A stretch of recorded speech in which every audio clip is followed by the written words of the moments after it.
우크라이나가 러시아와의 전쟁에서 이기기 위해서는 꾸준한 러시아 후방의 군사시설에 대한 타격이 있어야 한다고 말씀드렸는데 한동안 이런 소식이 없어서 걱정하셨던 분들이 많으실 텐데요. 하지만 드디어 우크라이나군이 다시 러시아군 후방의 전략시설들에 대한 타격을 다시 시작해 엄청난 성과를 거뒀습니다. 현지 시각 10월 3일에서 4일 전해진 키이우 인디펜던트의 보도와 여러 워싱턴 소식에 따르면 크림반도에 배치되어 있던 러시아의 전략 방공 레이더 네보M이 파괴되었음은 물론 러시아 내륙 보로네슈주의 후방에 위치한 러시아의 공군기지가 대파되며 전투기들이 큰 피해를 입었다고 합니다. 우크라이나 군사정보국이 밝힌 바에 따르면 현지 시각 10월 2일 밤부터 3일 새벽에 이르기까지 크림반도 서부의 예프파토리아 인근 쇼브코비츠네 일대에 배치되어 있던 러시아군의 네보M 전략 방공 레이더를 향해 우크라이나군은 에테킴스 전술 탄도 미사일을 소량 발사했습니다. 당시 러시아군의 네보M 레이더 인근에는 S-400 방공 시스템이 우크라이나군의 미사일을 요격하기 위해 대기하고 있었는데요. 네보M 전략 방공 레이더는 F-12A 랩터, F-35처럼 강력한 스텔스 전투기는 물론 장거리 탄도 미사일까지 탐지하는 데 있어 매우 핵심적인 역할을 수행하는 탐지 수단으로 러시아가 자랑하는 필수 전략 자산으로 여겨져 왔습니다. 스텔스기의 수직 미에서 반사하는 레이더파를 탐지하는 카운터 스텔스 레이더로 많이 쓰이는 VHF 밴드 전파와 UHF 밴드 전파는 물론 L밴드 전파와 정밀 추적에 유리한 X밴드 전파의 데이터를 융합해 탐지하는 멀티밴드 데이터 융합 방식의 전략 레이더인데요. 최대 탐지거리가 무려 3,800km 이르는 것으로 알려져 있던 이 레이더가 정직하게 탄도 비행하는 에이테킴스 미사일에 파괴되었으니 러시아로서는 상당히 자존심이 상할 듯합니다. 그동안 네보M 전략 방공 레이더의 스펙이 실제 능력에 비해 상당히 과장되어 있었던 것 같은데요. 이번에 네보M 레이더 중 하나가 파괴됨으로써 러시아군이 현재 운용 가능한 네보M 레이더는 10기 정도밖에 남지 않았을 것으로 추정되는데요. 이번 공격은 러시아군의 전략적 능력에 큰 타격을 입혔을 것으로 분석됩니다. 서방에서는 이를 통해 우크라이나군이 사용하는 영국제 스톰 섀도우 순항 미사일과 스칼프 이지 순항 미사일의 운용이 가능한 공중 통로가 열릴 것으로 분석했는데요. 그런데 러시아군의 충격적인 일이 또 있습니다. 우크라이나군은 하르키우 전선으로부터 약 350km 정도 위치해 있는 러시아 내륙 보로네슈주 보리소클랩스크 공군기지에 대규모 드론 공격을 감행해 상당한 피해를 입혔습니다. 이 공군기지는 평소 러시아군의 훈련용 항공기들이 주로 배치되어 왔던 곳이지만 최근에는 러시아 항공우주군의 주력 항공기들이 배치되어 있었는데요. 최근 러시아군은 우크라이나 동부 전선에 활공 유도 폭탄을 투발하기 위해 다수의 수호이-34 전폭기 및 수호이-35 전투기들을 이 보리소클랩스크 공군기지 내에 이동 배치시켜 놓은 상태였습니다. 문제는 이런 중요한 항공기들을 주기시켜 놓으면서 경납고 하나 없이 바깥에 그대로 방치해두고 있었다는 것인데요. 이를 파악한 우크라이나군은 장거리 드론을 날려보내 이 공군기지의 활주로, 주기장, 연료 저장시설, 탄약고 등 가리지 않고 전방위로 공격해댔습니다. 놀랍게도 당시 러시아군은 이 공군기지에 우크라이나군의 첫 번째 드론 공격이 일어나기 전까지도 그 사실을 알아채지 못했고 이 때문에 공습 경보 자체가 없었다고 하는데요. 이 때문에 보리소클랩스크 공군기지에 주기 중이던 러시아 공군의 전투기와 전폭기들 여러 대가 파괴되거나 손상된 것으로 알려졌습니다. 곳곳에서 유폭과 화재가 발생한 것이 FIRMS-2 나사 화재 감시 위성에 잡혔습니다. 그런데 이게 끝이 아닙니다. 안톤 게라셴코 우크라이나 내무장관이 SNS를 통해 밝힌 바에 따르면 러시아 측 텔레그램 채널을 통해 크림반도의 러시아군 점령지인 페오도시아의 석유 저장고에서 또 큰 화재가 발생했다고 합니다. 해당 현장을 촬영한 영상에서는 계속해서 유폭이 일어나고 큰 폭발음이 들리는 것을 확인할 수 있었는데요. 여러 워싱턴 소식에 따르면 우크라이나군의 대규모 드론 공격이 이곳에 가해졌고 최소 3개의 대형 화재가 발생해 주위를 맹렬히 불태우고 있다고 합니다. 피해 규모가 상당한 것 같은데요. 러시아 국방부는 이날 밤 러시아의 방공망이 크림반도 상공에서 우크라이나군의 드론 12대를 격추했고 다른 곳에서의 격추 전과를 합쳐 총 21대의 우크라이나 드론을 격추했다고 발표했는데요. 이 발표가 사실이라면 페오도시아를 비롯한 크림반도의 러시아군 전략시설 곳곳에 우크라이나군 드론 수십 대가 들이닥친 것으로 보여집니다. 이 페오도시아 석유 환적 터미널은 크림반도에 있는 가장 큰 저유시설 중 하나인 것으로 알려져 있습니다. 이곳에서는 과거 2023년 12월 말에도 전술 핵폭탄이 터진 것으로 오해받을 만큼 강력한 폭발과 함께 거대한 버섯구름이 피어올랐던 적이 있는 곳인데요. 이곳 외에 사키 공군기지와 벨벡 공군기지 역시 우크라이나군의 드론 공격을 받았다고 합니다. 러시아는 툭하면 우크라이나가 레드라인을 넘으면 핵무기로 반격하겠다고 위협해왔지만 이로써 우크라이나는 벌써 13번이나 러시아 레드라인을 넘고도 러시아 핵무기 공격은 일어나지 않고 있는데요. 이처럼 다시 우크라이나군이 드론과 미사일을 이용한 러시아 후방 전략시설 타격을 계속함으로써 전쟁의 우위를 점하기 위한 노력을 계속하고 있습니다. 하지만 전선의 우크라이나군에게는 매우 큰 골칫거리가 생기고 있다는데요. 무엇인지 알아보겠습니다. 전문가는 아니지만 해당 분야의 정보를 조사 정리했습니다. 본의 아니게 틀린 부분이 있을 수 있다는 점 양해해 주시면 감사하겠습니다.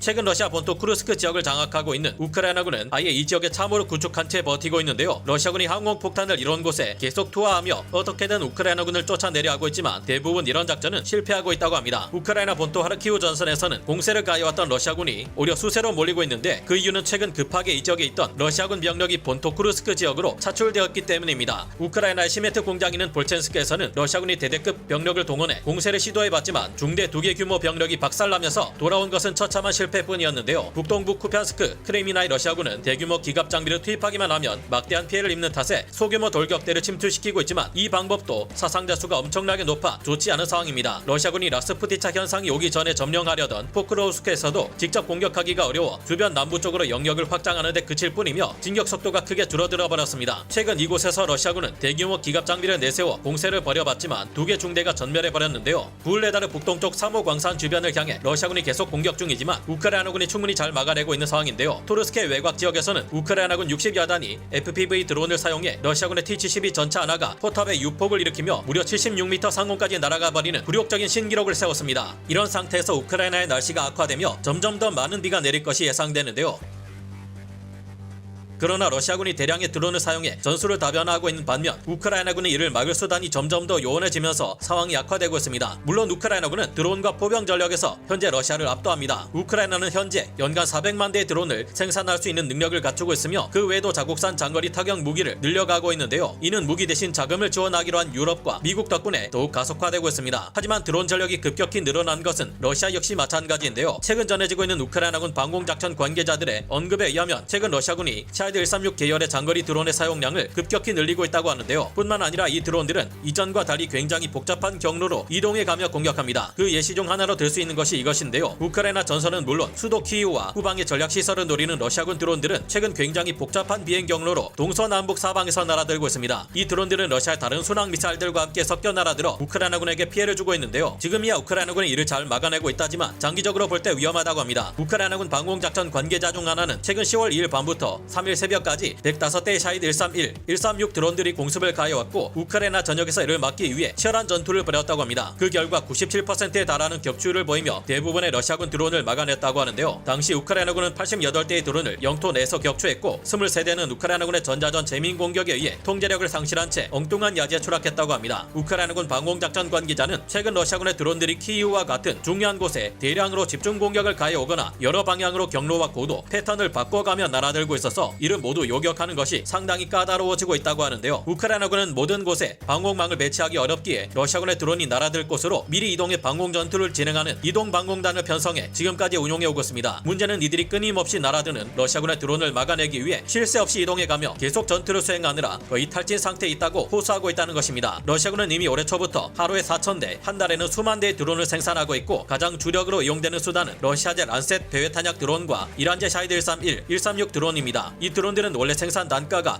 25,000달러에서 4만 달러 정도였지만 최근에는 한 대당 15,000달러에서 2만 달러 수준까지 내려갔고 그 때문에 우크라이나군은 매주 300대에서 500대 이상 마구 쏟아져 들어오는 러시아군의 드론을 상대하기 어려워지고 있다고 합니다. 이미 스팅어와 같은 단거리 지대공 미사일 재고는 바닥을 보이고 어쩔 수 없이 기관총과 전자전 재밍 무기로 러시아군 드론을 격추시키고 있다는데요. 러시아군의 저가형 드론 공세를 막기 위해 우크라이나군 역시 미군의 HPM 무기와 같은 가성비 높은 대드론 요격 무기가 다수 필요해질 듯합니다. 여러모로 서방의 방공 무기 지원이 절실해지고 있는데 우리 역시 날이 갈수록 치명적인 무기 체계로 자리 잡고 있는 대규모 드론에 대한 대응책을 시급히 세워야 할 듯합니다. 감사합니다. 영상을 재밌게 보셨다면 구독, 좋아요, 알림 설정 부탁드리겠습니다.